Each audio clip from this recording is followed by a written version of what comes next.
سلام به همگی شما عزیزان. امیدوارم هر جای دنیا هستید حال دلتون خوب باشه و اوضاع احوال روزگار بر وفق مرادتون باشه. همونطور که اعلام کرده بودم در خدمت آقای دکتر مجید رضا پورمند هستیم و یه سری سوالایی که شما پرسیده بودین رو فکر کردم خودشون شخصا بیارم اینجا بنشونم جواب بگیرم، چون ظاهرا تو صفحتون شما جواب نمیدین. یه سلام علیکم و احوال پرسی داشته باشید. چه زرد شدیم هر دو.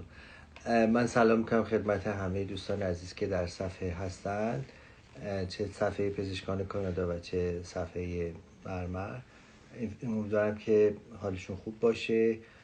من اینجا تشکر میکنم که موقعیت شد که من بیام اینجا صحبت کنم. فقط توضیحی که بدم اینه که صفحه پزشکان کانادا صفحه است که یک گروه متخصصین پزشک ایرانی هستیم که مشاوره پزشکی میدیم به تمام افرادی که علاقمندن، چه داخل کشور چه خارج کشور. در مورد داخل کشور من اینجا توضیح بدم که ما یه خیریه به خاطر که خیریه ها رو ساپورت کنیم، الان خیریه محک رو داریم ساپورت میکنیم و هموطنان داخل کشور میتونن کمک نقدیشون رو به خیریه محک بکنن. اونجا شماره کارتش رو تو صفحمون گذاشتیم و میتونن اونجا خیریه رو کمک کنن، حالا هر چقدر دوست دارن، و بعد قبضش رو برای ما بفرستن تا مشاوره رایگان براشون انجام بشه. هدف کمک به خیریه است، هدف این نیست که چیزی انجام بشه. دومی که مشاوره صفحه ما از طریق واتساپ و شماره واتساپمون تو صفحه هست، به صورت چت میتونن تماس بگیرن و سوالشون رو مطرح کنن. این که شما میگید جواب سوال نمیدم، به خاطر این توضیح دادم که ما توی اینستاگرام مشاوره نمی کنیم، چون مشاورات توی اینستاگرام دایرکت گم میشه و اصلا سیف نیست، سیکیور نیست. برای همین خواهش میکنیم هر مشاوری دارن، هر سوال پزشکی دارن، از طریق واتساپ صفحه مطرح کنن. خیلی متشکرم، ممنون. مجید بریم سراغ یه سوالی که خیلی از من میپرسن که من جون چجوری لاغر شده. یه سری چیزا هستش که برای لاغر شدی شما، حالا مثلا نه واقعا لاغر شدی. آره، ولی مثلا یه سری دارو هستش میگن مثلا ما چیکار کنیم، چه دارویی بخوریم. آمپول اومده، راجب این آمپولا هم که تو صفحت گذاشته بودی، اون آمپولا دارو چیزایی که جدید اومده که کمک میکنه به کم کردن وزن، توضیح میدی؟ خیلی سوژه خب به هر حال کم کردن وزن سوژه داغ در همیشه بوده و پیجای مختلف میلیون ها پیج راجع به لاغری صحبت میکنن، توصیه‌ای میذارن، نمیدونم چی رو با چی بخورید، نمیدونم چی رو با چی قاطی کنید، اینا مثلا چربیاتون میسوزه، صحبت چربی سوزی میکنن.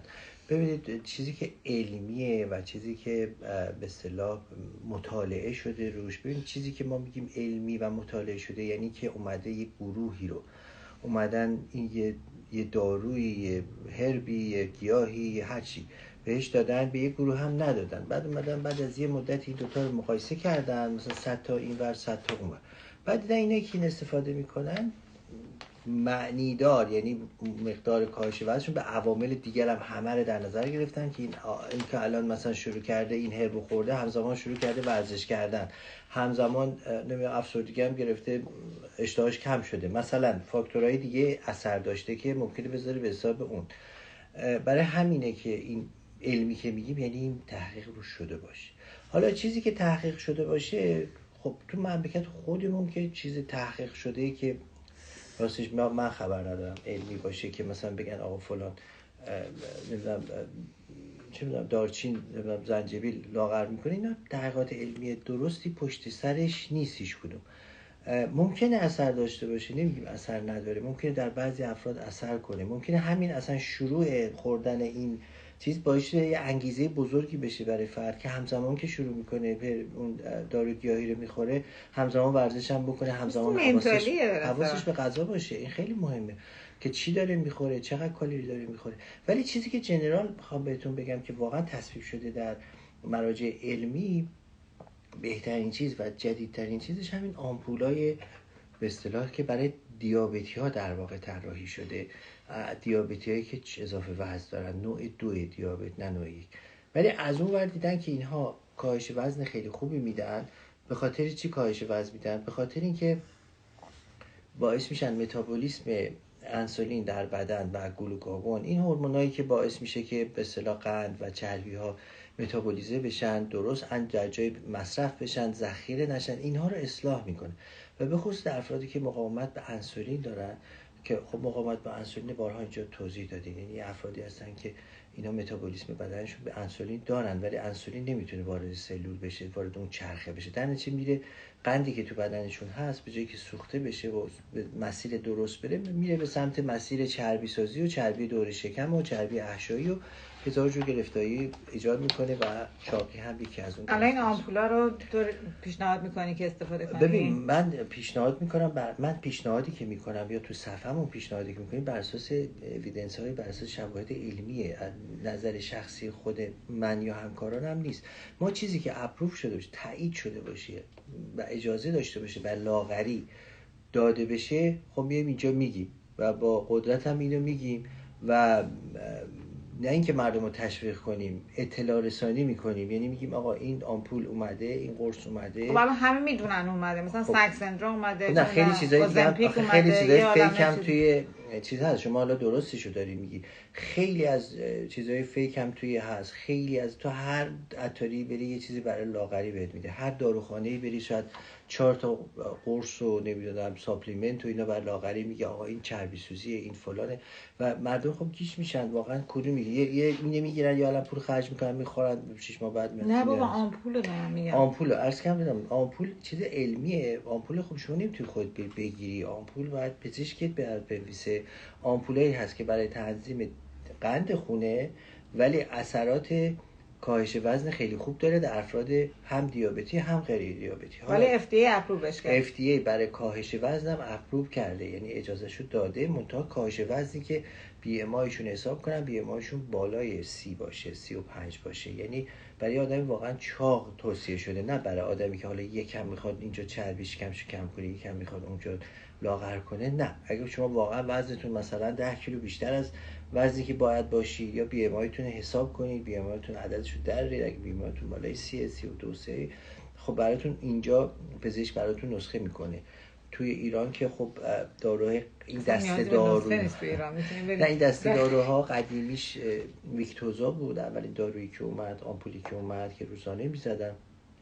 بعد ساکسندا اومد که این هم باز روزانه بود. ساکسندا الان این روزانه‌شه. بله اینا همه یه دسته، تقریبا یه دسته دارویی که داره جدیدترش میاد.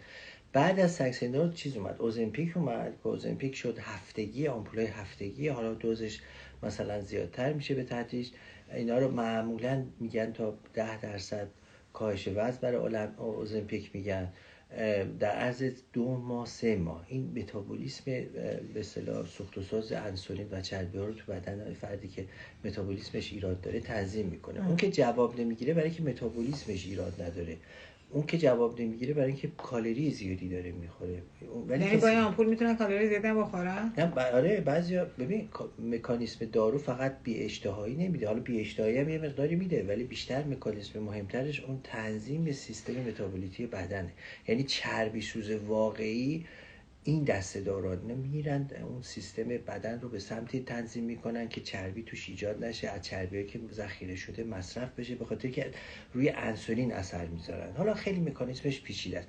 یه خوبی که دارن این داروها که قند خون رو پایین نمیندازن، یعنی هیچ نگرانی از این که قند خون پایین بیفته نیست. حالا تا جدیدترینش میون کلمتون شکر یه دارویی که از همین دسته همین هفته پیش FDA اپروف گرفت، یعنی تایید گرفت، مونجاروس اسمش، که اینم باز هم آمپولی و خوشبختانه قرصش هم درست شده.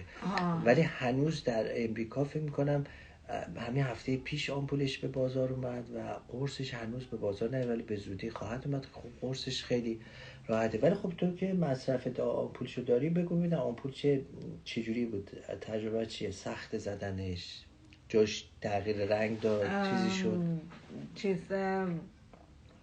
من خیلی وقت پیش استفاده کرده بودم ولی چون انقدر تهوع میدادش که دیگه به خیالش شدم دیگه، فراموش کردم. ولی خب ساکسندرا، یا من اون موقع که 4 ماه پیش ساکسندرا زدم مثلا حدود 3 هفته، ولی واقعا انقدر تهوع میداد که دیگه فکر کردم بله کلا تزریقش یا دور نافه یا میشه در بازو زد یا میشه در عضله راند زد، ولی وقتی که میزنید بهترین که حتما چیز باید بکنید، بعد جاشو عوض کنید، یعنی همه رو یه جا نزنید که چیز بشه. حالا ما داریم سوالاتون هم میخونیم اینجا، سوالایی که میاد میخواید باز کنید که ببینیم. مثلا نوشتن که BMI 32 دارن. من فکر کنم نوشته BMW دارم، BMI 32 دارم. داریم نه چشم ندید تو نکتوری من ندارم. BMI 32 دارم، جدیدا متفورمینم میخورم، فشار خونم دارم، میشه خواهش کنم راهنمایی کنید؟ خب BMI 32 دارید یعنی اضافه وزن دارید، ایدئال براتون همین BMI بالای 20 مشکله نه؟ 30. ببینید BMI از 25 تا 30 میشه overweight، یعنی اضافه وزن، از 30 به بالا میشه چاقی، که حالا از 35 به بالا میشه چاقی مرضی و خیلی شدید میشه. ولی شما حتما این آمپول براتون مفیده. افراد دیابتی که 100% براشون مفیده. دیابتی که اضافه وزن داره حتما این دارو 2 تا با یه تیر 2 نشون میزنه، هم قندشو کنترل میکنه هم وزنشو کم میکنه. البته بگم ممکنه شما دیابتی های عزیز ممکنه مجبور بشین داروی متفورمینتون هم بخورید. اینجوری نیست که فکر کنید فقط بیاید روی آمپول همه قندتون کاملا کنترل میشه. دیابت نوع، بازم تاکید میکنم دیابت نوع 2 میتونن از این آمپول استفاده کنن. اسم آمپول دوباره پرسیدن، اسم آمپول جدیدش که اومده اوزمپیکه و مدل جدیدترش مونجارو، ولی مونجارو هنوز تو امریکا هم خیلی در دسترس نیست. چیزی که الان خیلی تو کانادا هم داره استفاده میشه و داره شدیداً توصیه میشه و شدیداً داره مصرف میشه آمپولی به نام اوزمپیک که هفتگی تزریق میشه برای افراد دیابتی. اینجا رایگان بهشون میدن. برای افرادی که BMI بالا دارن فکر میکنم یه مقدار یه درصدی میگیرن. امریکا قیمتش $900 نه؟ تو کانادا خیلی ارزون تره، $230-40 کانادا، یعنی 5-6 میلیون. چرا انقدر اختلاف قیمت در امریکا؟ نمیدونم حقیقتش. تو امریکا خیلی گرون تره، با اینکه اصلا کمپانیش امریکاییه ولی نمیدونم چرا تو امریکا گرون تر از اینجاست. ببین من یه کم اینجا راجع به اصلا سیستم چیز صحبت کنم، گفتم بلندتر صحبت کنم.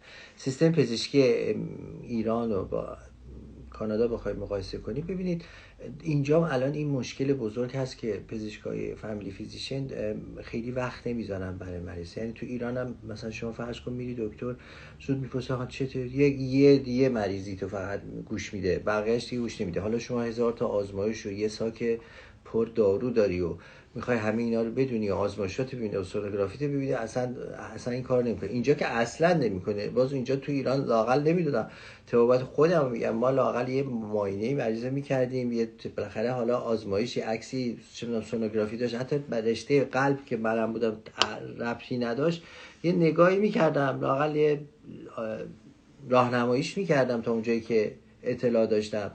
چون به هر حال پزشک وقتی میاد مریض میاد، پزشک در واقع امینشه و خود مشاورشه.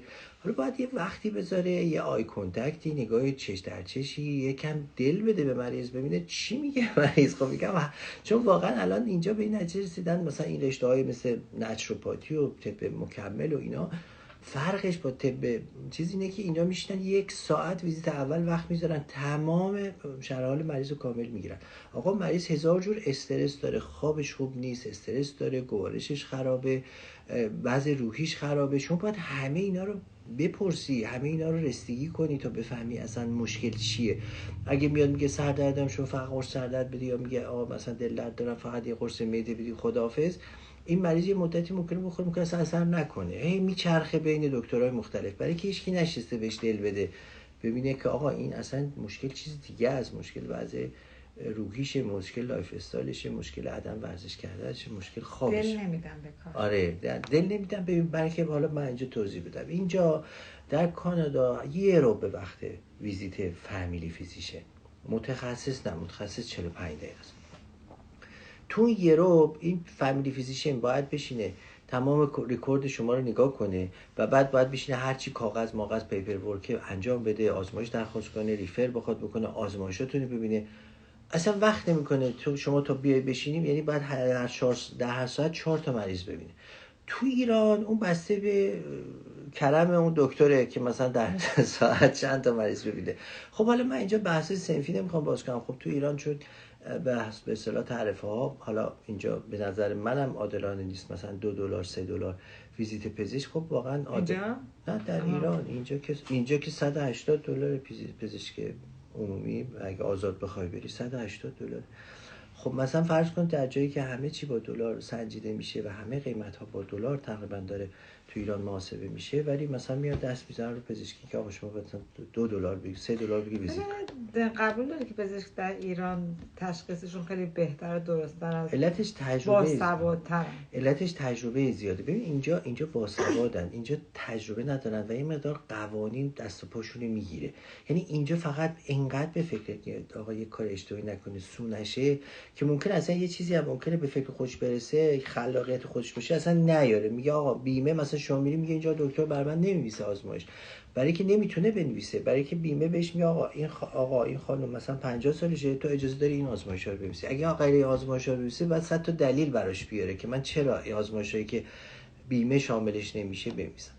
یه موضوعی که از اینجا طب کاملا دولتیه، یعنی کاملا پزشک و فامیلی فیزیشن ها یا پزشک عمومی مثل تو ایران همه دولت بهشون درآمدشون رو تامین میکنه. هر ویزیتی که میکنن دولت پولش میده، مریض پولش نمیده. تو ایران مشکل اینه که مریض پولش میده. مریض یه رابطه باید این رابطه قطع بشه، پزشک و بیمار نباید رابطه مالی داشته باشن با هم دیگه. باید انقدر بیمه قوی بشه که مریض بره پیش همه بیمه ببینن، دولت ساپورت کنه. خب یه هزینه خیلی زیادی میخواد این کار که فکر نمی‌کنم مثلا هیچ وقت تو ایران دولت همچین پولی داشته باشه که بخواد همه مردم رو مثلا ویزیتشون عجیب بده. سوال پرسم؟ بفهم. پرسیدن که متفورمین برای درمان PCOS. PCOS یعنی تخمدان پلیکیستیک. حالا همین تخمدان پلیکیستیک نیاز به یک شرح خیلی مفصل داره که تمام جنبه‌های مریض رو در نظر بگیره. ولی یکی از درمان‌هاش متفورمینه که متفورمین برای که PCOS یعنی تخمدان پلیکیستیک، اسمش تخمدان پلیکیستیک هست ولی مریض نشون داده شده کلی بیماری‌های متابولیتی بدن داره، یعنی کلی از آنزیم‌ها و هورمون‌های بدنش ایراد داره، فقط اون تیکش نیست که تخمدانش درگیر میشه. اینا موی اضافه دارن، آکنه ایجاد میشه درشون، مشکلات مود و روحی و افسردگی و اینا زیاد دارن، چاقی توشون خیلی زیاده، چاقی دور شکم پیدا میکنن. برای همینه متفورمین خیلی کمکشون بود. قبلا هم ما اصلا متفورمین میدادیم برای افرادی که مقاومت به انسولین داشتن و چاق بودن. یه داروی خیلی ساده و بی عارضش متفورمین بود که میدادیم به مریضا و خیلی خوب هم کاهش وزن میداد، هم قندشون اون یکی قندای بینابینی داشتن، مثلا قند ناشتاشون میگرفتن مثلا طبیعیش 100 بود اینا 105 بود، ولی در حدی نبود که بگیم دیابتی ان. اینو بهش میگفتیم به اصطلاح ایمپیر دیابت یا مقاومت به انسولین یا پیش دیابت. مجید تب مدیترانه‌ای چیه؟ تب مدیترانه اینجا سوال کنم. آره.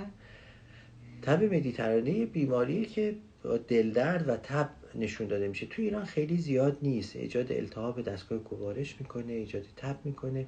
یه بیماری است که تشخیصش مشکل ژنتیکی، معمولا تو خانواده ها باید پدر مادر داشته باشن. تو 3 مرکز تو تهران من میدونم آزمایش ژنتیکشو انجام میدن و درمان خیلی ساده ای داره، با یه قرص کلشیسین درمان میشن خیلی راحت. منتها تشخیصش یکم سخته. این آدمایی مثلا چند وقتی بار تب میکنن، دل درد پیدا میکنن، شکمشون سفت میشه، حتی تبای خفیف پیدا میکنن و ممکنه اسهال یا علائم گوارشی پیدا کنن، بعدش هم خوب میشن. ممکنه بیاد بره. اسم مدیترانه گذاشتن روش برای اینکه توی حوزه در مدیترانه این بیماری شایع‌تره، اونجا بیشتر. خب با نوار قلب و اکو میشه مشکل قلبی رو تشخیص داد؟ نوار قلب و اکو یکی از ابزارهای دقیق و خوب تشخیص بیماری قلبی. ببین در هر بیماری شما یه سری ابزاریه، اول معاینه و شرح، یعنی هیچ پزشکی اجازه نداره بدون اینکه شرح بگیره معاینه کنه مریضو، چه آزمایش، چه عکس سونوگرافی، چه ام آر آی، چه سی تی اسکن بگیره. خب تو ایران میرن اصلا صاف میرن پزشک متخصص میگن آقا بر من ام آر آی مغز بنویس مثلا. خب اینجوریه دیگه. اون ور قضیه رو نگاه کنید، تو ایران اینقدر ام آر آی و سی تی اسکن و آزمایش بیخود میشه، اگه بخواد بیمه بخواد اینا رو پوشش بده اصلا بیمه ورشکست میشه. برای همینه که اینجا اینقدر سخت میگیرن، برای که شما نمیتونید راحت این کارو بکنید. ما در مریض قلبی تشخیص اولمون اول معاینه ویزیت، معاینه و شرح حاله. قدم دوم نوار قلب و اکو، قدم سوم تست ورزش، اسکن قلب، سی تی آنژیوس. هم مرحله میریم جلو. اگر دیدیم تو معاینه و شرح حال چیزی چیزی به دست اومد که غیر طبیعی بود یا شرحال خیلی مشکوک به بیماری قلبی بود، میریم مرحله بعد نوار قلب. معمولا یه معاینه باید حتما نوار قلب و خب اکو الان خیلی وسیله ساده، سریع و خوبیه برای تشخیص بیماری قلبی. خب ببینیم اینجا سوال چی داریم. یه سوال تو صفحه من کردم بگم. بفرمایید. راجع به قندهای مصنوعی سوال کردن که قندهای قبلا یه بار توضیح دادم، خلاصش میگم. ببین کلا ما قند مصنوعی که خیلی مصرف میشه تو مواد غذایی مثل نوشابه‌های بدون قند، آسپارتام هست و ساکاروز. بیشتر آسپارتام الان استفاده میشه که آسپارتام تو نوشابه‌های چیز هست، تو نوشابه‌های دایتی هست و نوشابه‌های بدون قند. حالا در میزانش فرق میکنه. کلا اینا میگن چیز خوبی نیست، مطالعه شده روش. در مصرف زیادش مثلا روزی 4-5 تا بخواد کسی نوشابه بدون قند بخوره، اون میزان آسپارتامی که میگیره عوارضی براش ایجاد خواهد کرد، توصیه نمیشه. ولی چیزی که قندی که شیرین کننده‌ای که خیلی روش مطالعه شده و هیچ ایراد نداره همین گیاه استویاست که تو ایران هم هست. استویا گیاهش به صورت پودرش هست، به صورت خود برگش هست. تو ایران فت و فراوون اینجا هم که هست. منتها فقط 2 نکته داره. یکی این که اول استویایی استفاده کنید که توش چیزی اضافه نشده باشه، یعنی بهش عد نشه، چون طعمش خیلی خوب نیست. وقتی به خصوص زیاد میریزی یه طعم شیرینی دلچسبی نمیده. برای همین اینا میاد طعم دهنده‌ای توش اضافه میکنن که اونا نباید توش اضافه بشه. ارگانیکشو بگیرید، منظورم که خالصشو بگیرید. بعد نظر دیدم نوشتید شما اینجا دیدی در مورد چیز از من سوال کردن. یه نکته اینجا بگم که خیلی بحث امروزه. ببین کرونا که اومد همه گفتن ویتامین دی مصرف کنید، ویتامین دی کم باشه 1000 مرض میگیرید، 1000 بیماری میگیرید. الان نشون دادن که الان باز داره از اونوری میافتیم، یعنی اینقدر داره ویتامین دی زیادی مصرف میشه که داره یواش یواش عوارض مصرف زیاد ویتامین دی تو مریضا خیلی زیاد دیده میشه. به خصوص تو ایران که ما دوزای 50000 داریم که اینجا نداریم. ویتامین دی های 50000 واحد داریم و آمپول ویتامین دی میزنه. آمپول ویتامین دی 300-400 هزار واحد ویتامین دی است، یعنی یکی بزنه برای 4 ماهش بسشه. ولی میبینی از اون آمپول رو میزنه، از اون هفته یکی 50000 میخوره. خب این اووردوز میشه، یعنی ویتامین دی چون میمونه تو بدن جذب در بافت چربی میشه. علائم مسمومیت یا اووردوز ویتامین دی بیشتر به صورت تهوع، به صورت خستگی مفرط، یه مقدار ممکنه اختلالات حافظه ایجاد کنه، ممکنه در بعضیا مشکلات گوارشی ایجاد کنه. به هر حال هر کسی که داره ویتامین دی زیاد میخوره این حواسش باشه، لزومی نداره. اگه شما ویتامین دی تون کم بوده تو آزمایش 1 ماه 2 ماه قراره که شما ویتامین دی زیاد بخوری، وگرنه شما هر 50000 هر 1 ماه بستونه دیگه، بیشتر از اون نباید بخوری. الان توصیه به 50000 واحد نیست بیشتر، یعنی اینجا که اصلا نیست. تو ایران هم 50000 واحد نشون داده شده وقتی شما میخورید همش جذب نمیشه، یعنی هر 50000 تاش جذب نمیشه، بیشتر از 5000 تا 10000 تا جذب نمیشه در هر فردی. یعنی در واقع میخوری دوز بالا ولی اونقدر جذب نمیشه. برای بهتره که شما دوز کمتر بخوری ولی با فاصله بخوری، یعنی 1000 واحد 2000 واحد مثلا. خب اینا که ما الان می‌خوریم 50000 ما هم 50000 می‌خوریم ولی خب اون همش جذب نمیشه. به هر حال میگم یه روش راحتشه ولی روش علمیش نیست که 50000 برای کسی میدیم که ویتامین دیش الان خیلی پایینه، رفته آزمایش کرده سطح ویتامین دی زیر 25 میگیم خیلی پایین، زیر 25 به این میدیم مثلا 3 هفته 4 هفته 50000 بخوره یا آمپول تو ایران هست میزنن بهش. بعد میگن دیگه روزی 1000 واحد 1500 واحد 2000 واحد حد اکثر، دیگه بیشتر از اون نیازی نیست که بخوره. خود بلندتر صحبت کنید که بله صدام ضعیفه. بیماری هاشیموتو دارن میگن که میتونم متفورمین بخورم. بیماری هاشیموتو مال تیرویده که بیماری اتوایمون تیرویده. متفورمین تو که من میدم هاشیموتو اثری نداره، ولی اگه بیماری دیگه ای دارن، اگه منظورشون این که مثلا متابولیسمشون به خاطر تیروید به هم خورده، اون دلیل نمیشه. هر اختلال متابولیسمی رو ما متفورمین بهش نمیدیم، فقط کسایی که قند ناشتای بالاتر از نرمال دارن ولی در حد دیابت نیست بر اونا توصیه شده و چاق هم هستن. خب شما سوالی اگه از اونجا دارید من بگم. بله بفرمایید. چرا میگن صدا شنیده نمیشه؟ نمیدونم. گفتن که سوال پسر و بچه رو بخونیم. آقای دکتر پسر من 1 هفته است که انگشتای پاش کبودی داشت و الان میبینم کبودی زیادتر شده. شما فهم کنی علت چی میتونه باشه؟ خب این خیلی مهمه که ببینیم چند سالشه این بچه و کبودی منظور کبودی انگشتاشه یا کبودی مچش. به هر حال کبودی انگشتای بچه علامت مهمیه. ممکنه از اختلالات انعقادی خونش باشه، ممکنه گرفتاری عروقی باشه که خیلی بعیده تو بچه کوچیک باشه، حتما باید معاینه بشه. یا عکس، میتونن عکس پاشو در صفحه پزشکان کانادا، شماره واتساپ ما هست، از اون طریق بفرستن ما ببینیم، اینجا مشاوره برشون انجام. بعد از آنژیو چه مدت طول میکشه که مریض حالش خوب بشه به صورت جنرال؟ اگه مشکل خاصی آنژیوگرافی، ببینید آنژیوگرافی یه بار میکنی که تشخیص بدی، یه وقت انجام میدی که اون رگ گرفته رو باز کنی. وقتی آنژیوگرافی میکنی که تشخیص بدی مریض چشه، خب اصلا شبش هم 6 ساعت بعدش هم میتونی بفرستی وقتی هیچیش نیست. فقط موضوع اینه که جایی که سوزنی که وارد بدن میشه که حالا اکثرا از دست انجام میشه، خیلی راحت مریض بعد چند ساعت میتونه بره. قدیم از پا انجام میشد، اونایی یکم مثلا نگران بودیم که بره مثلا جایی که سوزن زدن و وارد رگ شدن اونجا خونریزی کنه، برای همین مثلا ممکن بود یه شب نگرش داشت. ولی الان دیگه چون از دست انجام میشه 5-6 ساعت بعد میرن. اگه فنر بذارن یا استنت بذارن اون وقت یه شب باید بمونه حتما، ولی 48 ساعت بعدش هم حتی اگه استنت هم بذارن کار عادیشو میتونه انجام بده. دیگه واقعا انقلابی شد این استنت. الان جراحی قلب باز دیگه خیلی کم انجام میشه.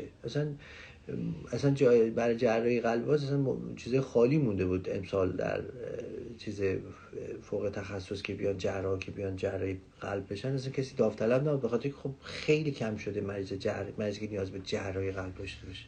یه سوال دیگه هم بپرسم بعد دیگه میکروفون دست شما. علت سرد شدن و داغ شدن نوک انگشتای دست و پا چیه؟ هم سرد شدنش رو لطفاً بگو، هم گرم شدن. والا سرد شدنش دلیلش فرق داره با گرم شدنش، یعنی یکی نمیتونه هم سرد بشه نوک انگشتاش هم گرم بشه. سوال داغ داشتیم. آره 2 نفر بودن. چند نفر؟ ببین سرد شدن یه بیماری داریم به نام بیماری رینولد که اینها افرادی هستن، حالا چند مدل داره، سندروم داره، بیماری داره، ولی اسمش رینولد. اینا به خصوص در مواجهه با سرما این کار میشه، حالا هوای سرد، محیط سرد، تو شروع میشه دستاشون کم تغییر رنگ دادن و یخ میکنه نوک انگشتای پاشون یا دستشون یا هر دو. این معمولا بیماری مهمی نیست. بعضی بیماری‌های مهم ممکنه با این علائم بیاد مثل اسکلرودرمی، بیماری‌های روماتیسمی، ولی معمولا 90% یه واکنش بدنشون به سرماست که بهترین چیز هم اینه که سرما مواجه نشته باشن، دستکش دستشون کنن، جوراب پاشون کنن، پاشونو گرم نگردن، دستشون گرم نگردن، خودشون هم میدونن که سرما و بهترین چیز گرم کردن، زیر آب گرم بگیرن این علائم از بین میره، یا دوش گرم رو دست و پاشون بگیرن، آب گرم بگیرن، سریع این علائم از بین میره. چیز خطرناکی نیست کلا. دارو هم داره ولی معمولا خیلی سرد شدن رو گفتیم. این سرد شدن و گرم شدن دست و پا، فقط دست و پا نداریم که فقط دست و پا گرم شه. اگه گرم بشه تمام بدنش گرم شده، منتها حالا تو دستش دستشون داغ شده. متابولیسم بدنش، حالا علتای همونجور که ممکنه شما داغ بشی، عرق کنی، یهو بی خودی گور بگیری، مثلا در خانمای در سنین یائسگی، اون نشون میده که فرد پرکار سیستم به اصطلاح اتونومش که اونجوری میشه. حالا این علتای 1000 تا علت ممکن داشته باشه. اگه دقیق‌تر شرح حال بدن در صفحه پزشکان کانادا میتونیم کمکشون کنیم، راهنمایی کنیم. یه سوال کردن که راجع به این آبله میمون من یه توضیح کوتاهی بدم. تو صفحه‌مون هم توضیح گذاشتیم. تا اونجا که من میدونم تو ایران هنوز تایید شده یا نداریم یا تعدادش هنوز خیلی کم، ولی خب منتظر باشید که همه جا این آبله میمون داره پخش میشه. خیلی سوال هست که چرا بیماری است که در بومی افریقا بوده و اونجا گهگاهی دیده میشده، چطور از انسان داره به انسان منتقل میشه، چون از انسان به انسان منتقل نمیشد، و چطور اصلا در جایی داره منتقل، مثلا در کبک 7-8 مورد تا حالا دیدن، تو کانادا تو BC چند مورد دیدن. خیلی عجیبه که اونجا داره این پخش میشه و عجیبه که چرا داره از انسان به انسان پخش میشه. هنوز نمیدونن دقیقاً چرا داره این اتفاق میفته. مسلماً رو ویروس اولیه تغییراتی، موتاسیونی رخ داده. این ویروس با ویروس شبیه ویروس آبله است که ما تو بچگیمون یادم میاد که اومدن واکسن زدن بهمون تو مدرسه. شما در سنین شما دیگه نزدن، سالهای قبل 1355 بود، قبل انقلاب بود کلا این واکسیناسیون، و همه رو واکسن آبله زدن. حالا خوشبختانه چند تا خبر خوب. یکی این که اولا انتقالش اونقدر سریع نیست، مثل کرونا نیست از طریق تنفس منتقل بشه، با تماس طولانی و فیزیکی با اون فرد داشته باشه، دست بخوره بهش، افراد نزدیک به هم باشن، تماس پوستی داشته باشن با هم دیگه. بیماری خیلی شدید نیست، معمولا کشنده نیست، خوب میشه بعد از یه مدتی. واکسنش هست خوشبختانه، واکسن یعنی واکسن آبله هست، اصلا الان واکسن جدید آبله همین میمون هم هست تو دنیا، منتها هنوز در اون حجم زیاد نیست و اصلا هنوز نیازی نیست که واکسیناسیون بشه، چون تعدادش کمه، بیماری کشنده ای نیست. ولی بالاخره یکی از چیزهای عجیبی که الان داره اتفاق میفته بعد کرونا اینه که این آبله میمون اومده، علائمش هم عین تب و غدد لنفاوی ورم میکنه و مثل آبله مرغونه، ولی اصلا آبله مرغون نیست. علائمش مثل پاپول اون چیزا جوشایی که میزنه عین آبله مرغونه، ولی بقیه علائمش خیلی شبیه اون نیست. درست. شما سوال دارید یا نه بفهمید.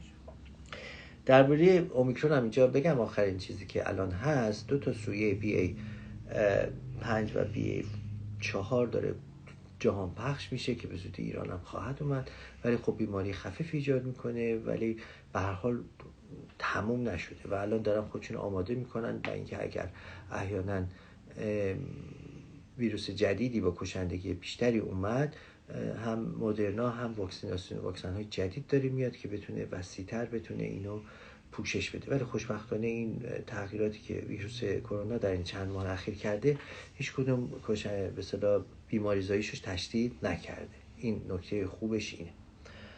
شما سوال سردرد یه دونه دیدم داشتید. ببین سردرد من خب خیلی بحث مفصلی است و خیلی ها دارم، ولی من توصیه که یعنی درمان‌های جدیدی که برای سردرد اومده، به خصوص اونایی که میگرن مزمن دارن، میگرن مقاوم دارن، بوتاکس خیلی خوب روشون اثر میکنه. تزریق بوتاکس معمولا حالا بعضی همکارا پشت میزنن، بعضی همکارا این جلو میزنن، بعضی همکارا اصلا بوتاکس رو همزمان میزنن که هم خط مثلا صورتش از بین ببره هم سردردش خوب بشه. این کارم میشه کرد. با یک تیر دونشون میزنن. خیلی درمان موثری بوده، هم تو میگرن هم تو سردردهای به اصطلاح تنشن هدیک ها، سردردهای به اصطلاح در اثر اسپاسم عضلات سر و صورت و اینا ایجاد میشه.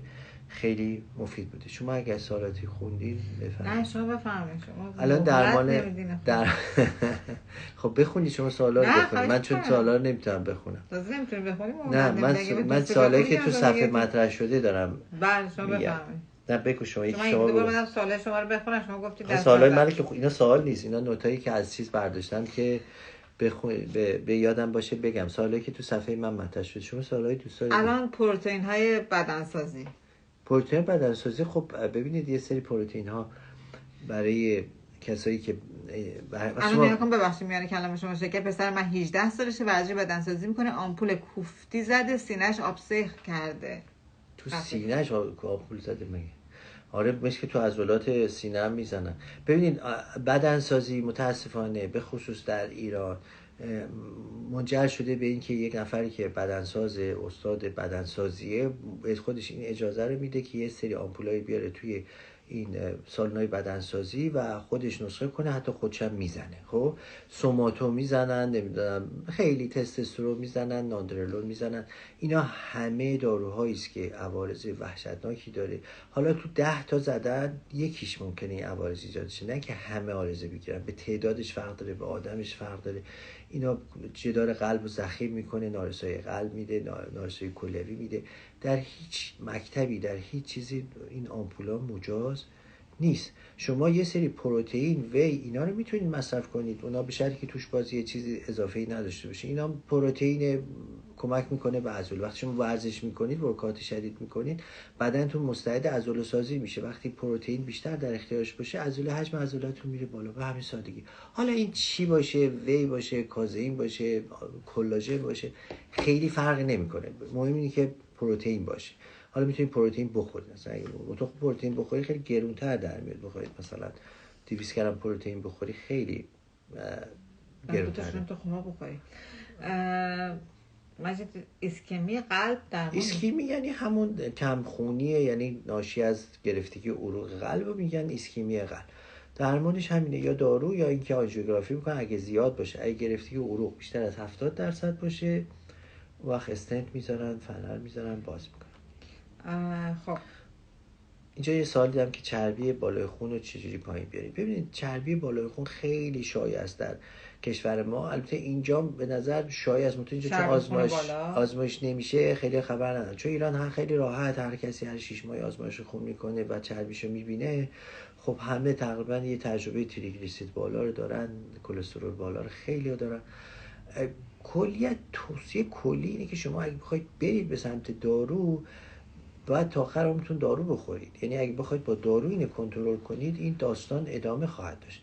برای همین درمان اولش دارو نیست. درمان اولش هم میتونه داروهای ساپلیمنت های گیاهی باشه که کمک میکنه به کاهش چربی خون و مهمتر از همه کاهش وزنه و که خود کاهش وزن 10% 20% چربی خونتون رو میندازه پایین. شما 5 کیلو وزنتون رو کم کنین، 5 کیلو یا 5% وزنتون رو کم کنین، 5% وزنتون رو کم کنین، یه آدم مثلا 80 کیلویی 5% میشه 4 کیلو.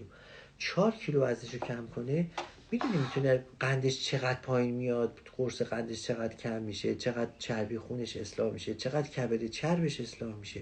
یعنی اصلا معجزه میکنه. شما 5% کاهش وزن کلی بهتون کمک. سوال پرسیدن به خاطر آبله میمون استخر نرن ممکنه که ویروس باشه؟ نه، از طریق استخر ثابت نشده که تماس نزدیک. باید تماس به اون پوست تماس پیدا کنی، شما دست بخورد به اون افرادی که خیلی نزدیکن با هم به هم منتقل میکنن. خب همین عجیب اینه که الان توی خانواده‌ای داریم میبینیم که جایی میگیرن که اصلا هیچ کی نداشته.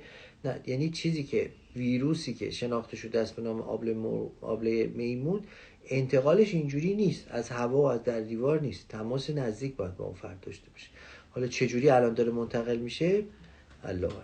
یه سوالم، افرادی که لاغر هم هستن احیانا میبینیم که یه چربی خون دارن یا کلسترول بالا دارن. اونا دیگه اختلالات آنزیمی دارن. برای همین اگه شما اضافه وزن دارید و چربی بالا دارید درمان اولت کاهش وزنه. ولی اگه لاغری و چربی بالا داری و بعد باز رژیمشو باید نگاه کنی. اگه رژیم پرچربی و کلسترول زیاد توی رژیم غذایی نداری، اینجاست که دیگه مجبوری بهش دارو بدیم. چرا؟ چون که دیگه طرف کاری نمیکنه. این اختلال آنزیمی داره که بالاست. بعضیا همه این کارا رو میکنن، بازم اونجا دارو میاد وسط، ولی دارو خط اول نیست. یعنی تو ایران ببین ما به کسی دارو میدیم که ریسک بیماری قلبیش زیاد باشه. یعنی طرف میاد آقا مثلا 10 تا چربیش بالاست، میبینی قرص داره میخوره. خب نباید اینجوری باشه. بدونی که بهش گفته باشن شما خط اول باید بری وزن کم کنی، بگو غذا چی میخوری. اینجا مثلا ببین این پزشکای نشبات که میگه برگه میدن اول دستت یه هفته غذاتو ببینید چی خورده، میدن کاغذ میگن برو خونه هفته دیگه بیا هر چی میخوری بنویس. میشینه تمام چربیشو، کلسترولی که خورده، قندی که استفاده کرده، کالری که خورده، همه اینا رو بهش محاسبه میکنن. بعد محاسبه میکنن، بعد میگه خوابتو ببین چه ساعت خوابیدی، چه ساعت پا شدی، چه دارویی میخوری، تمام داروهاش بررسی. یعنی در واقع شخ میزنن مریضو، تمام اطلاعات به اصطلاح لایف استایلیشو، سابقه پزشکیشو در میارن. خب اینجوری خیلی میتونن به مریض کمک کنن. من یه سوال خیلی زیاد که میپرسن و تکرار میکنن در مورد واریس. حالا من نمیدونم تو واریس به حال تلانژکتازی، یعنی گشاد شدن عروق به خصوص تو پاس که بیشتر مردم به خصوص خانم ها از نظر زیبایی ناراحتشون میکنه. آقایون کم میشن، خانم ها بیشتر میشن. خانم ها علتش اینه که خب پاشون به اصطلاح چون دیده میشه و به حال قسمتی از زیباییشونه، کوچکترین وریدی که گشاد بشه و دیده بشه براشون خیلی ناراحت کننده است. آقایون اینقدر حالا نسل ایرانی اینقدر پشمولن که اگه حالا یه وریدی هم اون زیر باشه اصلا دیده نمیشه. برای همین برای خانم‌ها یه مسئله زیباییه. وریدهای سطحی که واریس سطحی ما اینجا داریم صحبت می‌کنیم، واریس دو جور داره، عمقی داره و سطحی. عمقی بیماری است و مریض قلبی است و اینا بحث جداست. ولی واریس سطحی بیماری در واقع زیباییه که خب الان با تکنیک‌های خیلی خوب، با تزریقات، با لیزر اینا رو از بین میبرن. به خصوص اونا که مثل تلانژکتازیه، مثل عنکبوتیه، اونا رو خیلی راحت از بین میره. ولی چیزای بزرگترش هم باز چیز هست، به اصطلاح رادیو فرکانسی میرن داخل لیزر هست. توضیح دادن یه دفعه. بله آیا اینجا توی صفحه شما دارید راجع به واریس ها اصلا چجوری درمان میکنن هم فیلمشو گذاشتن هم توضیح دادن. واریس درد بی درمان نیست. ولی اینجا توضیح بدم اگه فکر می‌کنید دارویی می‌خورید که بخورید که داروی 2-3 تا ساپلیمنت های با بیس گیاهی اینجام هست، تو ایران هم هست. من خودم دادم به مریض ها، بالا به نظر من پیشرفتش رو یکم ممکنه بگیره، ولی اونجوری که اونایی که هست درمان کنه خیلی موثر نیست و بیشتر از همه اینه که شما زیاد رو پا وای نستین، جوراب‌های مخصوص واریس بپوشید اگه مجبور زیاد واسید و بعد وزن رو کم کنید و ورزش کنید. اینا خیلی موثره در پیشرفت واریس. سوال دیگه که ازت بپرسم که خیلی میپرسن از من به عنوان خانم دکتر این هستش که راجع به قرص‌های خواب، کلوناسپام، دیازپام، آپروزولام، اینا چیزایی هستش که خیلی هم مشکل خواب دارن، میگن در طولانی مدت مثلا توی بین مردم هستش که اینا آلزایمر میاره و اعتیاد بهشون خیلی سخته که از بین بره. بله خب ببینید کلونازپام، دیازپام، کلا زپام ها و کلا داروهای خواب‌آور تو ایران خیلی راحت مصرف میشه. خیلی همکارای من، شاید خود من هم خیلی راحت در ایران این نسخه رو می‌نویسن، ولی در کانادا اصلا امکان نداره، اینقدر سخت نسخه میدن و حد اکثر یه هفته 10 روز بهت میدن، چون معتقدن اینا شدیداً اعتیاد آوره. یعنی اعتیاد که منظوری که وابستگی ایجاد میشه و درست هم هست. البته تو ایران اینقدر وابستگی زیادی که بعضی مدت میخوری اصلا اثر نمیکنه دیگه، یعنی باید دارو رو عوض کنی. این خوبیش اینه بی اثر میشه بعد از این مدتی، ولی بی اثر میشه نه اینکه شما بتونی نخوریش، باز لهله میزنی به یه چیز دیگه میخوری، جایگزینش. برای همین توصیه که علمیشه برای خواب، ما تنها چیزی که توصیه علمی داریم ملاتونین. بعد بگردید ببینید طرف چرا بیخوابه، بهداشت خوابش درست نیست، استرساش زیاده، اونه برطرف کنی، وگرنه اینکه زودی قرصی بدی این حل کردن پاک کردن صورت مسئله است، چون بیخوابی نماد یک اختلالات دیگه است در فرد. اول باید اون اختلالات پیدا کنی. 99% مردم اختلال خواب دارن. اختلال خواب نه، یعنی اختلال مشکل دیگه دارن که آره استرس دارن، دردهای مزمن دارن، چه پارتنرشون خورناس میکشه. هر کسی بری تو دیتیلش میبینی یه چیزی کسی نمیاد بشینه با اینا صحبت کنه بگه آقا تو چرا نمیخوابی. اکثرا استرسه، اکثرا استراب شدیدی که خوابشون نمیبره. اون باید درمان استراب بشه. خیلی افسردگی دارن خوابشون نمیبره، باید درمان افسردگی بشه. درمان اون بیماری زمینه‌ایش باید بشه. بیخوابی خودش علامت یه چیز دیگه است. ولی چیزی که هست ملاتونین که هورمون طبیعی خواب تو بدن که به صورت طبیعی ترشح میشه از ساعت 8-9 شب شروع میشه، یعنی با غروب خورشید شروع میشه ترشح شدن، اون بالا میره و شما میخوابید. شما فکر میکنید دیگه خوابه، باید بخوابید. این به هم خوردن ملاتونین یکی از علت بزرگ بیخوابیه. حالا واقعا قرصای خواب آلزایمر میاره در لانگ ترم؟ ببینید به هر حال بله در آلزایمر ثابت نشده، ولی اختلالات شناختی، حافظه، اینا رو در دراز مدت ایجاد میکنه. البته قابل برگشته خوشبختانه، وقتی قطع کنن از بین میره. ولی اینکه ثابت شده باشه که دقیقاً مثلا کسی 2 سال کلونازپام خورده حتما آلزایمر به خاطر اون گرفته، نه مثلا 10 سال 10 سال ثابت نشده که به خاطر اون گرفته. ولی خب به هر حال در افرادی که بیخوابی دارن و کلونازپام استفاده میکنن عوارض دیگه عصبی هم دارن، برای همین اینا با هم همپوشانی داره و احتمال داره که اینا همدیگه رو تشدید کنن. ولی اینکه صرفا حتما آلزایمر ایجاد میکنه نه، من اطلاع ندارم مطالعه شده باشه هم چیزی رو نشون داده باشه. زخم شدن دیواره قلب ممکن است چی باشه؟ زخم شدن دیواره قلب یعنی اون، ببین قلب یه عضله است که 4 تا به اصطلاح سوراخ داره توش یا حفره داره توش که ما بگیم بطن و میگیم دهلیز. اینا ممکنه دیوارهای بین اینا یا خود قلب زخم بشه. علتهای مختلف، کلا بیماریه. زخم شدن جدار قلب یه چیز طبیعی نیست، بیماری است و میتونه ناشی از فشار خون باشه، میتونه ناشی از بیماری مادر ذاتی باشه، میتونه بیماری های کسی که ورزش زیاد میکنن اونا قلبشون زخیم میشه که اون حالا اون بیماری نیست، ولی خب اونم ممکنه ایجاد تنگی نفس براشون بکنه. درمانش کنترل اون بیماری زمینی است که باعث ایجاد ضخامت جدار قلب شده. معمولا فشار خون بیشترین عاملش فشار خونه که باید درمان بشه. کلا فشار رو باید رو قلب برداشت تا قلب برگرده به اندازه طبیعیش. ممکنه بر نگرده 100%، ولی همون که بیشتر نشن بازم باید حتما چیز کنید. دکتر به شوهرم که کارگره گفته باید دیسکتو عمل کنید، درد زیادی. ببین دردای کمر گفتن شوهرشون پیشنهاد شده که به خاطر درد کمر عمل جراحی کنه. ببینید دیسک کمر یه چیز خیلی شایعه است. یعنی شما الان تو خیابون اگه 100 نفر بعد بره ام کنی 60 70 نفر بالای 40 سال یه بیرون زدگی دیسکی داره. درمان دیسک کمر درمان اولیه‌اش در جراحی نیست دوستان.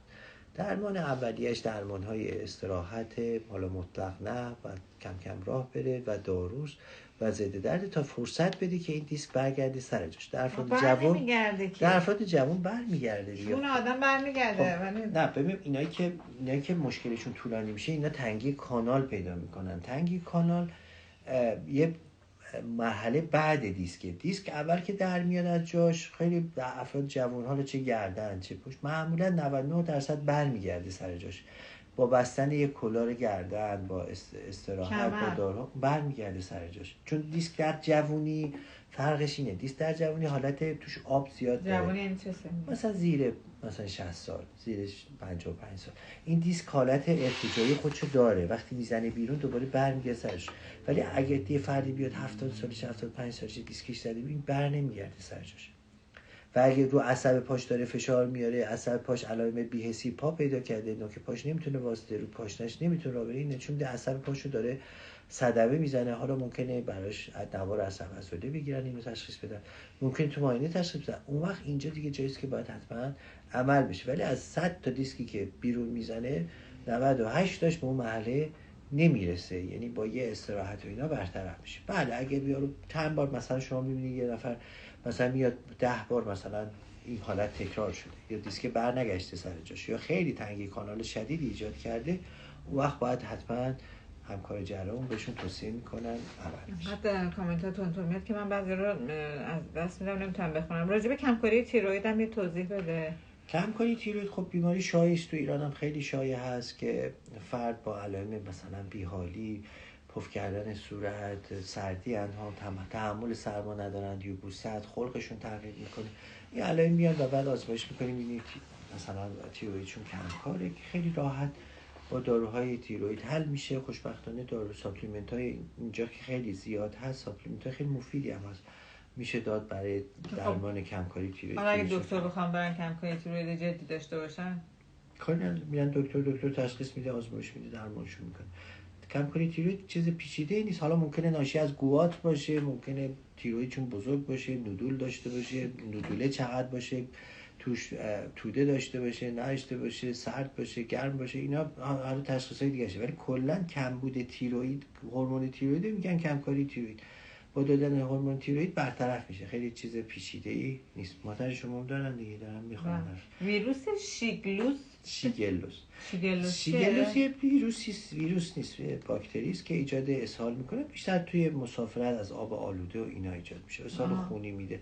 چیز خطرناکی نیست، راحت درمان میشه. تو بچهای کوچیک خیلی اسهال شدید خونی میده. یه مطلبی من اینجا راجع به شیر بگم که پستش هم در چیز گذاشته بودم در پزشکان کانادا. ببین الان در غرب خیلی صحبت اینه که شیر نخورین، شیر ایجاد التهاب میکنه، شیر ایجاد کانسر میکنه، شیر ایجاد بعضی بیماری‌های اتوایمون رو تشدید میکنه و جایگزینش اومدن شبیه اون مثلا شیرهای مختلف، شیر اوت و شیر انواع اقسام، شیر بادام و شیر موز و شیر چه هزار از هر چیزی شیر درست کردن جای اون گذاشتن. اصلا شیر به چه درد میخوره؟ برای چی شیر میخوری؟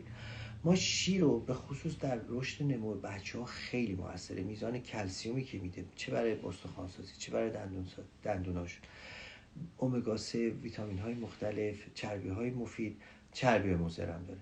ولی کلا ما صحبت می‌کنیم برای بالغینه، برای 40 سال به بالاست. آیا اینا براشون شیر مفیده یا مفید نیست؟ اومدن چند تا تحقیق بزرگ کردن.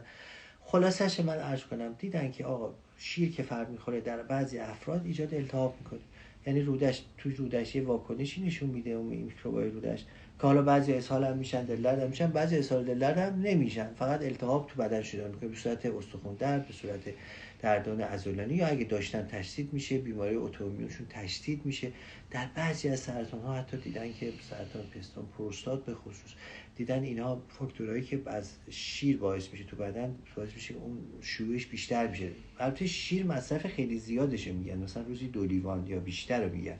این همه تحقیقات در این حد بوده. حالا شیر یا مشتقات شیر لبنی. حالا حرف کلی اینه که اولا 100% نیست، مقالات متضادن با هم دیگه، ولی هر کسی شیر مصرف میکنه و احساس میکنه شیر بهش نمیسازه و شیر اذیتش میکنه، واقعا توصیه که شیر نخوره، چون همون که نمیسازه نفع میکنی، دل درد میشه، اسهال میشه، نشون میده که تو بدنت داره واکنش نشون میده به شیر. حالا ممکنه تو بچگی اینجوری نبودی، ممکنه 10 سال پیش 5 سال پیش اینجوری نبودی، الان شیر میخوری بهت نمیسازه، خب جایگزین کن.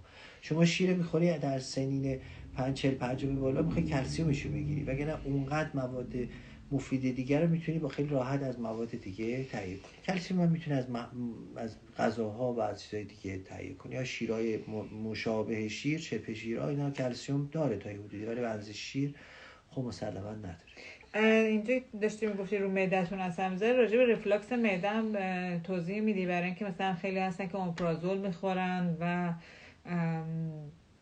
مشکل دارم با ریفلکس معده و احیانا بعضا با درد قلب اشتباه گرفته میشه. بله خانم دکتر، بله با درد قلب خیلی اشتباه گرفته میشه. خب یکی از افراد درجه که شما ریفلاکس شدید داره.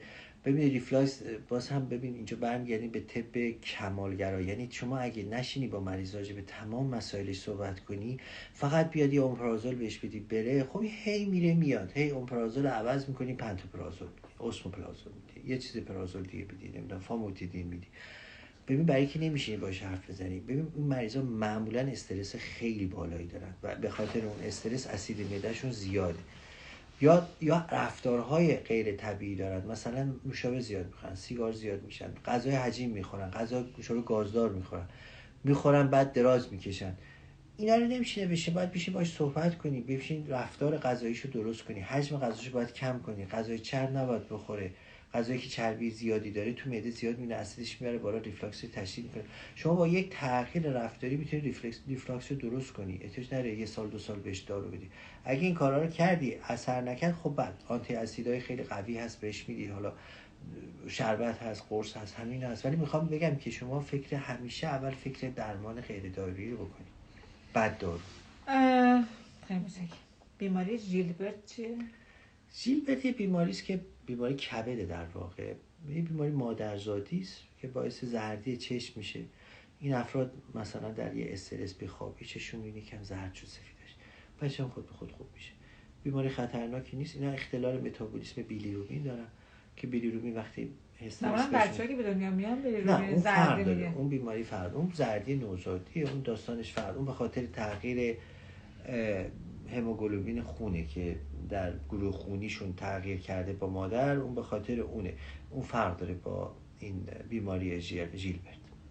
شما اگه سوال هست بگید که دیگه اصلا من نمیدونم که 12:30 شد. بعد دیگه برید سوال جدید. در مورد قرص سایتوتک برای هیچ تیروید صحبت کردین. ورم پای چپ ممکنه مشکل قلبی باشه؟ بله. اون قرصی که گفتید، حالا اسم قرصی نمیگم، ولی کلا سوال راجع به این بود که قرصای به اصطلاح سخت جنین سوال کرده بودن. ببینید سخت جنین در کلا در ایران، خب به هر حال سخت جنین که کار غیر قانونی است، کسی نمیتونه الان اینجا پای دوربین بیاد براتون بگه آقا چه قرصی بخورید که سخت کنید، اون که منطقی نیست. ولی من خواهشم از این، چون اینقدر دیدم سختای افراد غیر چیز انجام دادن و جون فرد به خطر افتاده، من خواهشم استدام اینه که واقعا با یه آدم متخصص زنان مشورت کنید، حتما و نرید چهار ناصر خسرو نمیدونم اونجاها دارویی تهیه کنن برای این کار، فوق العاده خطرناک میتونه همه جا تو پول بدی دارو میگیری. خب همین، نباید پول بدن دارو بگیرن. آخه دارو مصرف داروش هم داستان داره، شرایطی داره، عوارضی داره، باید اینا رو باش یه پزشک در جریان باشه. اکثرا استفاده میکنن بعد میرن اورژانس مثلا سخت کنه. نه ببین ما راجع به این موضوع خب نمیخوایم صحبت کنیم، ولی موضوع اصلا ما به اون فرد کاری نداریم که چرا میخواد این کارو بکنه. ما فقط انقدر استرس داره که این کار انجام بشه دیگه فکر نمیکنه چه ساید افکتای چه اتفاقاتی ممکنه بیفته، فقط دنبال بود اجتماعیشه. ما بود پزشکیشو داریم صحبت میکنیم. بود پزشکیش اینه که فقط اطلاع داشته باشید که این داروها عوارض خیلی شدید داره، یعنی اصلا عوارض نیست، اصلا علائم هر کی مصرف میکنه این علائم درش ایجاد میشه، بعضیا خیلی شدیده. برای همین باید با آمادگی باشه، باید اطلاع داشته باشه و اگه دید شدیده باید حتما پزشک مراجعه کنه، چون اونجوری نیست که به خود خونه بشه کنترلش کرد. من فقط اینو می‌خواستم. حالا سوال بعدی رو لطفاً جواب بدید. ورم پای چپ گفتم ممکنه مشکل نشه. بله، ورم وقتی تو یه پاست خیلی مهمتر از این که تو دو پاست. ورم وقتی تو دو پاست معمولاً اختلالات سیستمیک بدنه، ولی ورم وقتی تو یه پاست یه بیماری بدی داریم به نام لخته در پا که دیویتی بهش میگیم. اون خیلی مهمه، ممکنه ناشی از لخته‌ای که توی عروق عمقی پا، تو وریدهای عمقی پا ایجاد شده باشه و اون اگه باشه درمانش فرق میکنه. باید حتما ضد لخته بهش بدن، حتما باید سونوگرافی بشه که ببینیم لخته چقدر کجاست. برای همین اونا اگه کسی پاش یهو میبینه یه پاش یک ورم کرده، با قایسه میکنه با پای بغلش، میبینه اینجوری نبود، در از یه هفته دو هفته پاش کلی ورم کرده، حالا چه زیر زانو چه بالای زانو. این خیلی مهمه، حتما به پزشک مراجعه کنید. خب این سوالو بپرسیم ازت. قلبیه، تپش قلب زیادی داشتن، آزمایش دادن یک قسمت قلبشون کمتر میزنه، گفتن یه دریچه قلبش گشاد شده، کاری میشه براش کرد؟ الان فقط داروی فشار دادن. ببینید در تپش قلب علت‌های مختلف داره. اصلا تپش قلب تعریفش اینه که شما ضربان قلب خودتون حس کنید. تو الان ضربان قلب تو حس می‌کنی؟ دیروز حس می‌کردم. دیروز که تو کنسرت نشستیم گفتم اینجا میگه ضربان داره دوب دوب میزنه. خب ببینید شما وقتی عصبی میشید به هر دلیلی، عصبی نبودم. نه ببین یه چیزی تو بدن ترشح میشه، یه آدرنالین، یه هورمونای استرسی، فکرت، این باعث میشه قلب محکم‌تر از حالت عادی میزنه یا تندتر میزنه. یعنی این دو تا حالت که پیش بیاد، مثلا قلب عادی باید 70 آدم فرق داره، یکی عادیش 100، یکی عادیش 60، یکی عادیش 70. اون آدم اگه 20% از اون چیزی که عادیش هست، بیسلاینش هست، بیشتر بزنه، اون قلبشو حس میکنه. یا محکمتر بزنه، قلب هم محکمتر ممکن بزنه، هم تندتر، یا یکیش یا هر دو. برای همین وقتی حس میکنی، اسم این هست تپش قلب، یعنی احساس ضربان قلب در یه فردی که قبلا هیچ مسئله نداشته میشه احساس تپش قلب. تپش قلب علت مختلف داره، ساده ترینش استرس و مسائل روحیه، ورزشه، به هر دلیل ضربان قلب تند بشه شما حسش میکنی، اسمش بیشتر. ولی خب بیماری قلبی هم هست، مثل این خادوست عزیز که سوال کردن، نارسایی‌های درجه باعث تپش قلب میشه که اون بستگی داره اکوشون چی نشون داده باشه، درمانشون فرق میکنه، علت قلبیش چیه.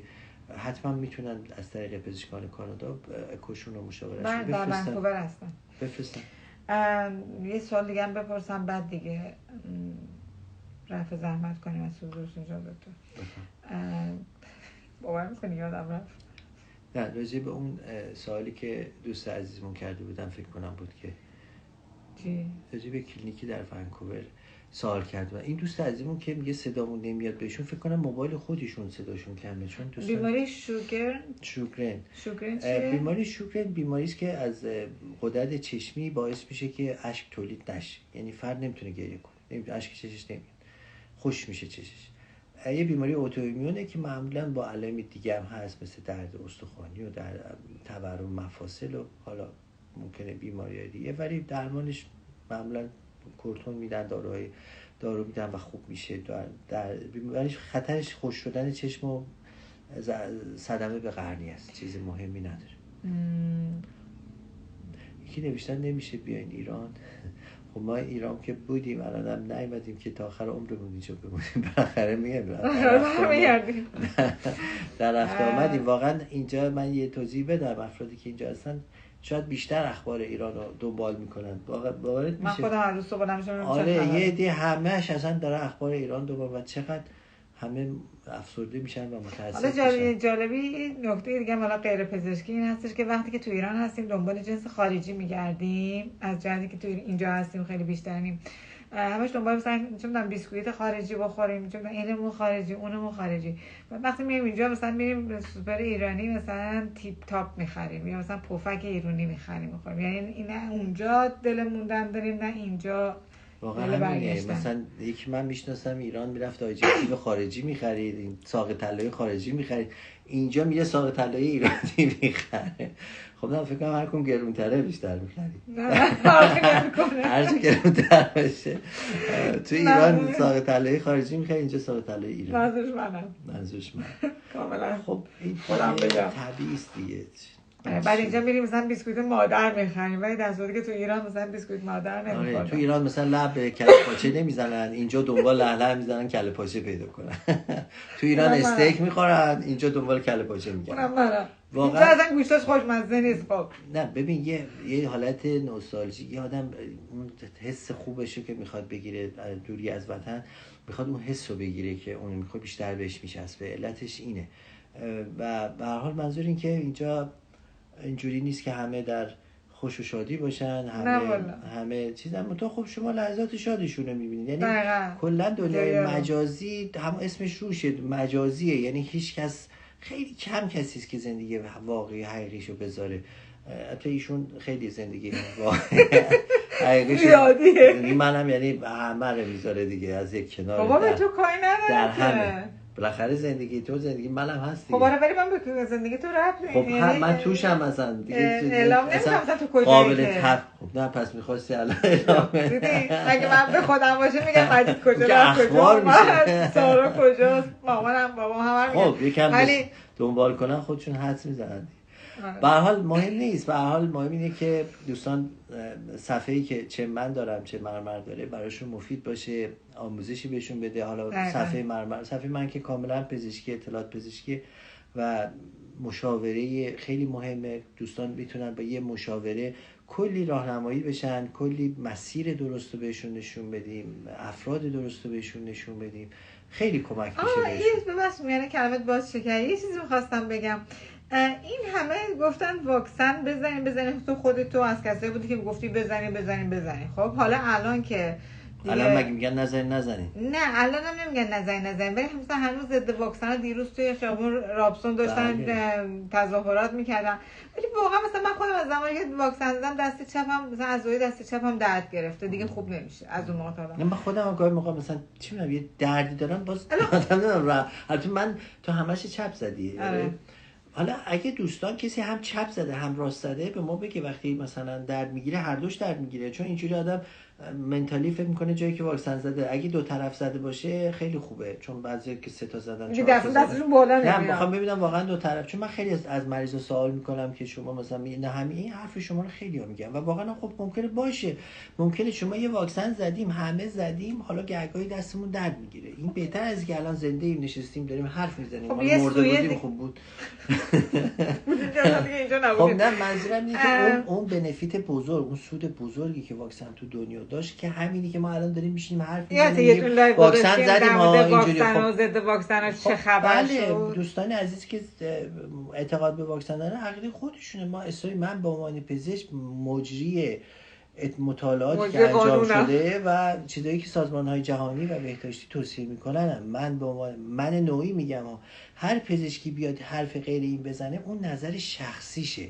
ببین من نظر شخصیمو نمیتونم به عنوان اصل و دلیل بیام برای همه بگم و بگم حرفا درسته. نظر شخصی هر کسی این همه مثلا چون واکسن زدن دو بار کرونا گرفتن حالا چون نمردن تو میگی بله خوبه. اصلا مهم اینه که واکسن باعث شد شدت کرونا و شدت انتقالش از بین بره. برای همین الان شما بیمارستانی را میری وگرنه اگه واکسن نبود خدا میدونه الان چه وضعی بود. نظر منه، یعنی نظر من که نظر سازمان بهداشت جهانیه، نظر تمام سیستم‌های بهداشتی جهانی. حالا یکی ممکنه پیدا بشه بگه نه شما سازمان بهداشت جهانی، شما آقای بهداشت آمریکا، کانادا، اروپا، ایران، شما من درست میدونم، من میفهمم، من تحقیق. آخه شما کجا تحقیق کردی؟ شما اصلا چه امکان تحقیقی داشتی؟ آخه نظر شخصی تو پزشکی خطرناکه. مگه نظر شخصی باشه هر مریضی یه جور که دوست دارم درمان کنه خب میمیره یکیشون. من باید بر اساس استاندارد و باید بر اساس اوییدنس و شواهد، باید بر اساس مطالعات عمل کنم. ممکنه مطالعات یه جایی هم بعداً بیان میگن نه این مطالعه غلط بوده، یه مطالعه دیگه بیاد بگه این درست بوده.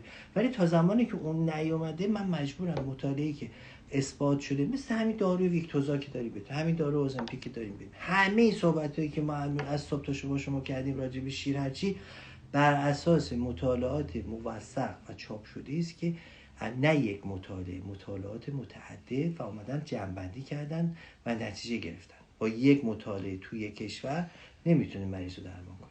ما که در نهایت به حرف شما انجام درست میگم. منظورم که افرادی که نمیخوام بزنم خیلی کاملا حرفشون پر خودشون، بدن خودشونه، میتونن تصمیم بگیرن نزنن. من مثلا من نوعی میگم بزن، یکی هم میگه نزن. تو تصمیم با خودتونه، کسی اجباری نمیکنه. بسیار عالی. قربونت برم. مرسی از اینکه من داشتی، از همه دیگه.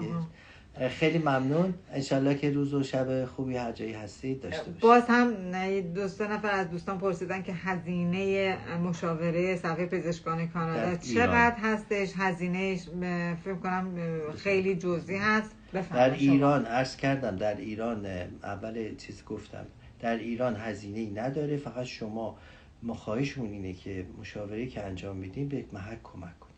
ما برای خیریه محک و شماره کارت خود محک رو گذاشتیم تو صفحمون، یا خود محک میتونید شماره کارتش از سایتش بردارید. هر چقدر دوست دارید به محک کمک کنید که ما بتونیم خوشحال باشیم که مشاوره رایگان به هموطنان ایرانی میدیم. هموطنان خارج از کشور چون امکان نیست، اگر مشاوره در سطح 1 داشته باشن، در حد اطلاعات عمومی و کوچیک باشه، هزینه‌ای نداره. ولی اگه مشاوره تخصصی و همکار متخصص میخواد باشون ویدئویی یا تلفنی یا صحبت کنن، یه هزینه کوچیکی ازشون این هم هست دیگه. سوالی؟ مرسی از شما همگی دوستان. بسیار گفتگوی خوبی بود. پیج منم اونجاست، هک شده گذاشتم براتون. هک شده هک شده موزیر هست پزشکان کانادا. بله. روز خوش، شب مرسی، متشکرم. امیدوارم که شب و روز خوبی داشته باشید و هر کجای دنیا هستید. تا گفتگوی بعدی فکر کنم در روز چهارشنبه باشه در خدمتتون خواهم بود. خوب باشید. تا زود.